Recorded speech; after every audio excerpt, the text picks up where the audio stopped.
हाग्रामा बिथाङा बेवहाय फैया बिथांनि खोथा खिन्थु हाग्रामानि देबेरगाव समस्तियाव जेरावहाय हाग्रामाया एमसिएलए जाना दङ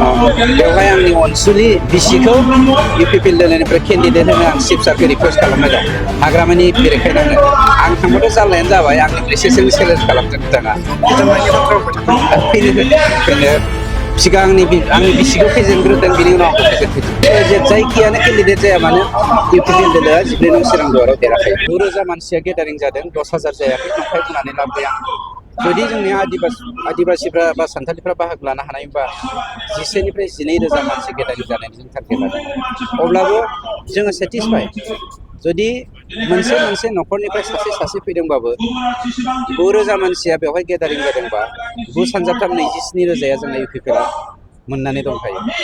गतिके बेवहाय साननांगौ जेबो गैया आरो नेक्स्ट एबिसि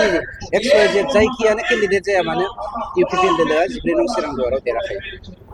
नोंथांनि नैबे समस्तियाव हाग्रामा महिला बिथाङा नोंथांनि हेंथायै गेलेनो नागिरदों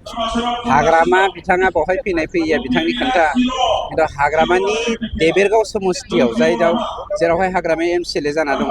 बेवहाय आंनि अनसुलि बिसिखौ इउपिपिएल दोलोनिफ्राय केन्डिडेट होनो आं चिफ सारखौ रिकुवेस्ट खालामबाय दं हाग्रामानि बेरेखायनो आं थांबाथ' जारलायानो जाबाय आंनिफ्राय एसेसो चेलेन्ज खालामदों बिथाङा फैनो सिगां आंनि बिसिखौ फेजेनग्रोदों बिनि उनाव आंखौ फेजेनफैदों